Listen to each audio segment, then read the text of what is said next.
It's so true. Nobody likes how they look on camera.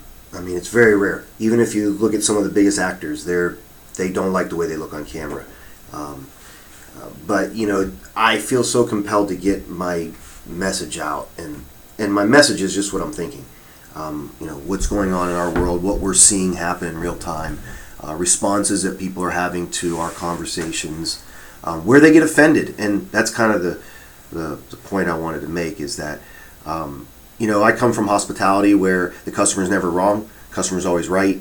If there's a problem, the job of the guest services person is to make that guest feel as though that you're listening and that you're able to deliver on their expectations, and that you're going to do everything in your power to make their guest stay as enjoyable as possible without breaking the law.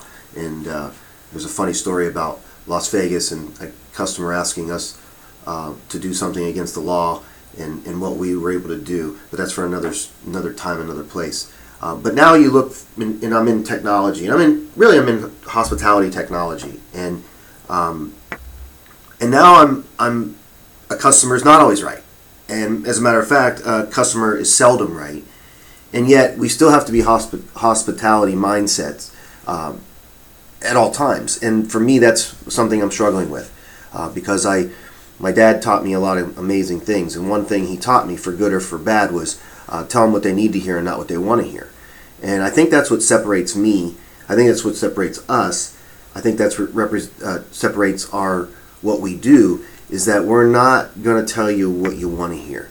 And sometimes that batters relationships. It really does. I mean, I have people that get offended. They you tell them something and they can't. They're in shock and disbelief, or can't believe you would say that. And I'm sitting there going, I can't believe you wouldn't want me to say that.